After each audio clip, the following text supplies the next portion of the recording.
夜是人声鼎沸，许知物牵着玄镜走在人群之中。他们在射气球的摊位前停下，老板笑着说：“小伙子，你是干什么的？手这么稳。”玄镜语气冷淡：“管秩序的。”许知物在旁直接笑出声。有大妈路过，拉着女儿，压低声音提醒：“这么晚还出来，小心鬼王出来抢亲啊！”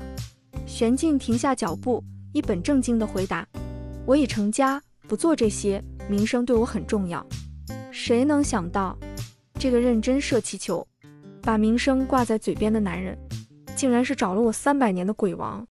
这个故事发生在凌晨3点，许知物醒来，冷汗浸透后背，胸口发闷，房间很暗，他心口猛地一跳，谁？没有回应。一道身影从黑暗中慢慢显现，男人身形高大，一身黑衣，眉眼深冷，仿佛从另一个世界走来。他站在他床前，低头看着他，终于醒了。他的声音低沉而冷静。许知物全身僵住。你是谁？他的声音干哑得不像自己。我找了你很久，从你出生的那一刻起。许知物瞳孔骤缩。你认错人了，我不认识你。男人低低地笑了一声，那声音很轻，却让空气仿佛安静了一瞬。你现在不记得，很正常。前世你曾与鬼域有过联系。前世？我不知道你在说什么。鬼王玄镜看着他，他语气平静：“我来并不是为了再失去你一次。”他微微俯身，距离近到他能清楚地感觉到那股并不属于人类的寒意。许知物，他第一次唤他的名字。你活在这个时代只是暂时的，等你想起来的时候，你会明白自己该走向哪里。房间瞬间恢复安静，仿佛什么都没有发生过。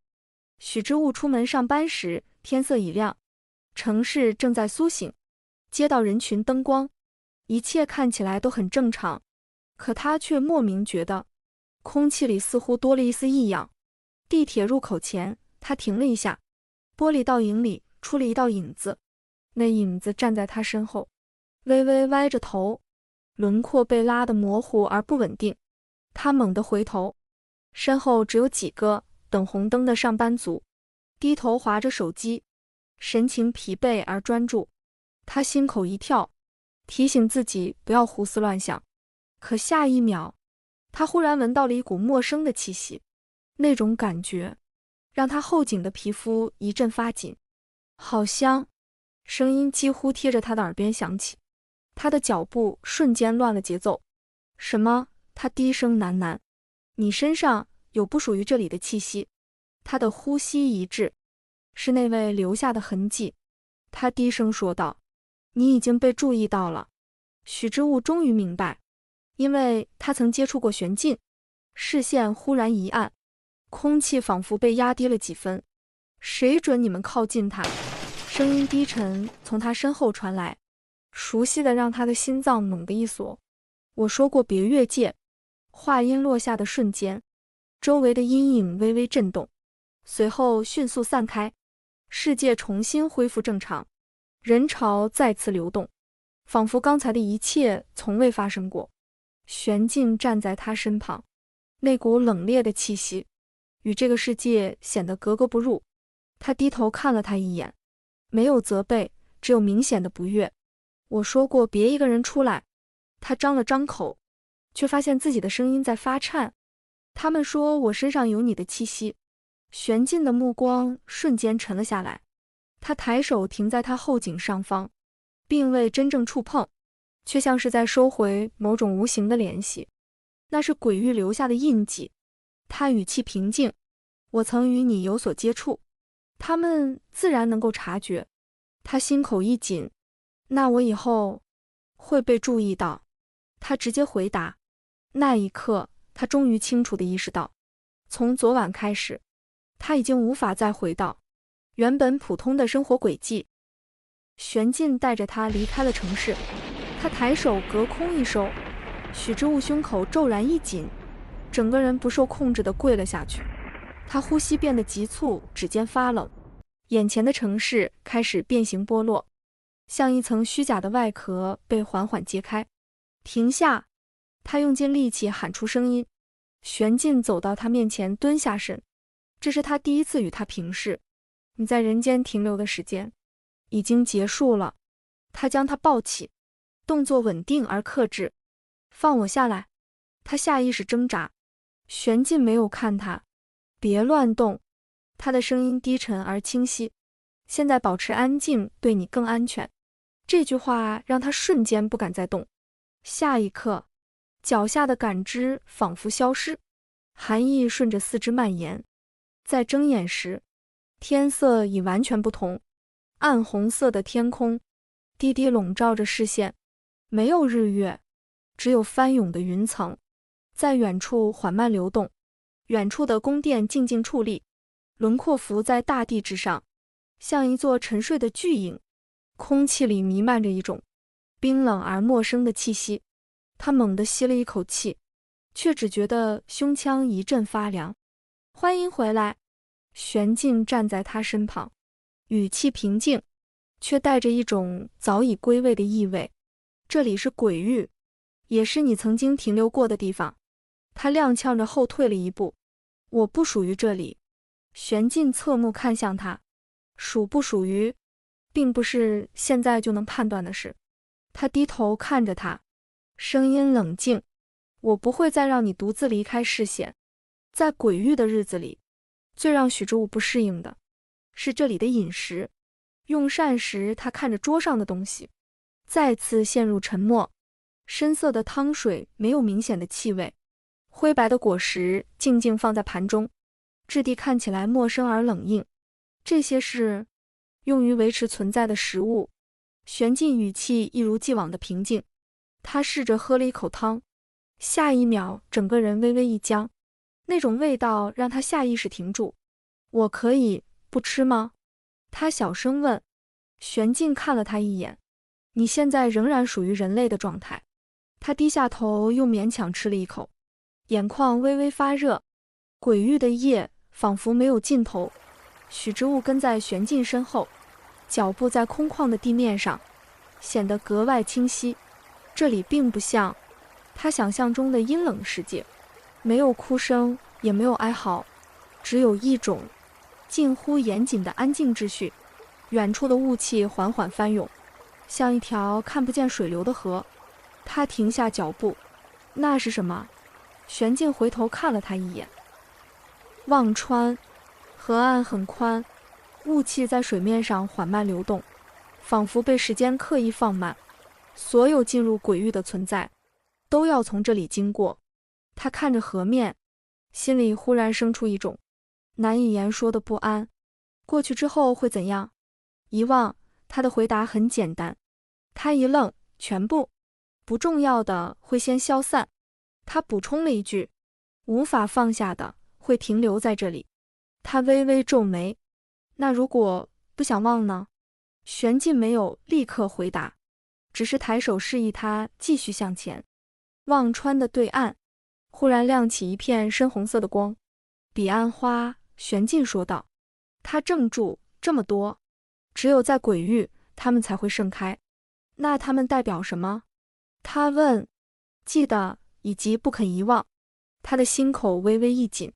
他们只是站在河岸边，看着那片红色的花海。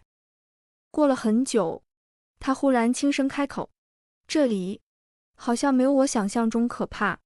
玄烬没有否认，因为鬼域从来不是为了恐惧而存在。他转头看他。那是为了什么？为了留下那些不愿被世界遗忘的存在。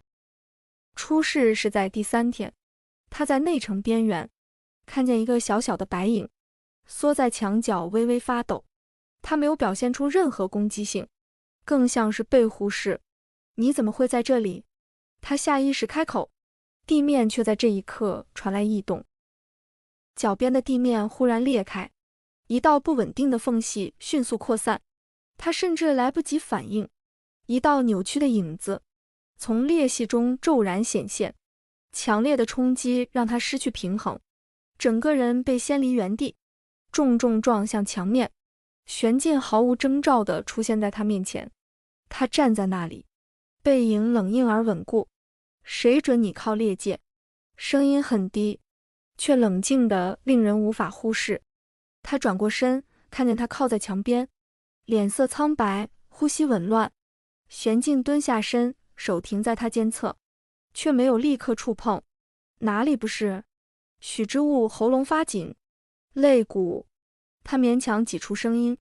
下一秒，他被他稳稳抱起。他下意识抓住他的衣襟。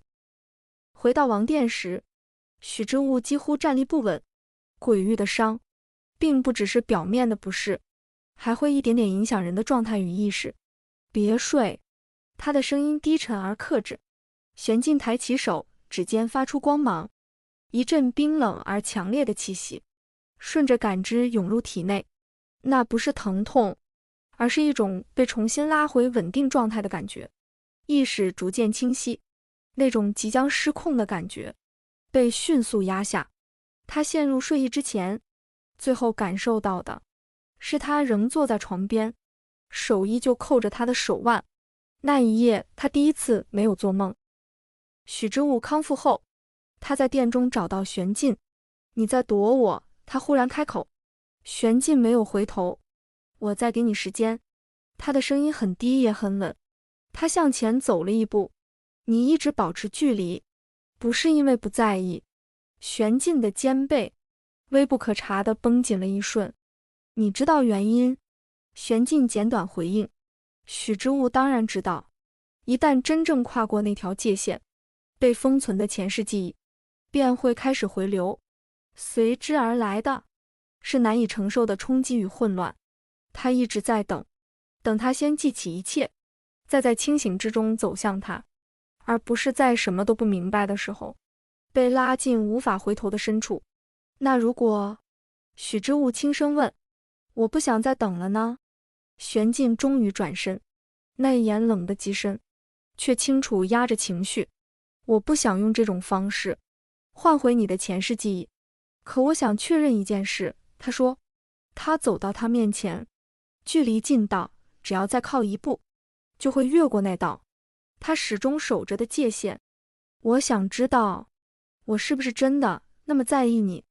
这句话让玄静的理智第一次出现动摇。许之物，你并不清楚自己正在选择什么？我清楚。他打断他，下一瞬主动靠近。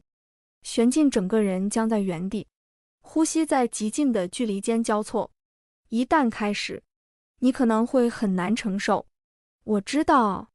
这一次玄静没有再退，他低头回应了他，像是在迎回一个等待了太久的存在。灯火在这一刻缓缓暗下，结界深处，某种古老而沉睡的力量悄然苏醒。而他最后清楚意识到的是，这不是他被带走的一夜，而是他亲自走向命运的一刻。最先回来的是被封存的记忆。许之物下意识蜷起身，呼吸变得紊乱，一幕幕画面接连浮现，在意识中逐渐清晰。玄静站在榻旁，第一次没有立刻靠近，不是因为冷静，而是因为他不敢轻举妄动。他比任何人都清楚，他可能承受不了。300年来，他从未畏惧过任何结果。最终，他将他整个护进怀里，结界一层层落下，将周围的波动彻底隔绝。如果可以，他宁愿他什么都不要想起，哪怕不再靠近他，只要他能够安然无恙。不知过了多久，许之物慢慢睁开眼，他发现周遭的万物全都自然地进入他的感知。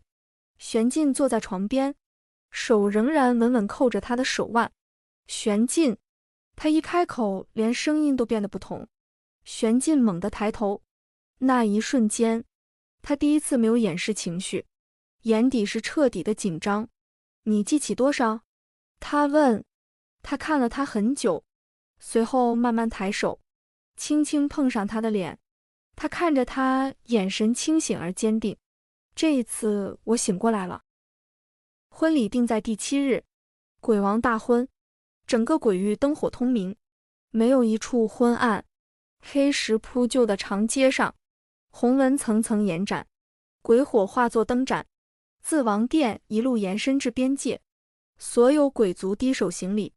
许之物一步步走上长街时，玄镜站在最高处等他，没有催促，也没有伸手，直到他站在他面前，他才低声问了一句：“后悔吗？”他看着他，忽然笑了：“我不是第一次走到你身边。”玄镜的喉结微微一动，他伸出手与他十指相扣，没有天地誓言，只有他在众人面前清楚而平静地宣布：此后她为鬼域王后，与我同尊、同权、同在。鬼域随之震动。那一刻，王后之位真正落定。夜市人声鼎沸，许之物牵着玄镜走在人群之中，玄镜神情依旧冷淡，却会在有人靠近时自然地侧身，为他挡开空间，动作熟练的，仿佛早已习以为常。他们在射气球的摊位前停下，老板把气枪递给玄镜，玄镜接过，没有犹豫。几声接连的声响后，所有气球同时落下。摊位前安静了几秒，老板愣住，许之物反应过来，忍不住笑出声：“你干嘛这么认真？”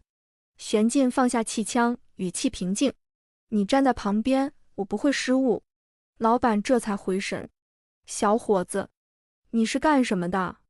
手这么稳？”玄镜想了想，维持秩序的。许之物笑得停不下来。他们继续往前走，一位大妈一边拉着女儿，一边压低声音说：“这么晚还出来，小心鬼王出来抢亲啊！”玄镜停下脚步，冷静地开口：“我已成家，不做这些。”语气认真的，像是在澄清一条传闻。周围短暂安静，许之物直接笑弯了腰。玄镜低头看他，郑重地补了一句：“我很注重名声。”夜市的灯光在他们身后渐渐拉远，许之物忽然抬头看他，笑得有些狡黠：“玄镜，如果他们真的知道你是谁，会不会被吓到？”玄镜几乎没有犹豫：“会。”他挑眉：“那你不介意？”玄镜看着他，目光平静：“他们怎么想，与我无关，只要你不怕。”这句话让他微微一怔。“那如果我怕呢？”他半开玩笑地问。玄镜停下脚步，低声回应：“那我会陪着你，直到你不再害怕为止。”各位茶客，欢迎在讨论区留言，讨论剧情。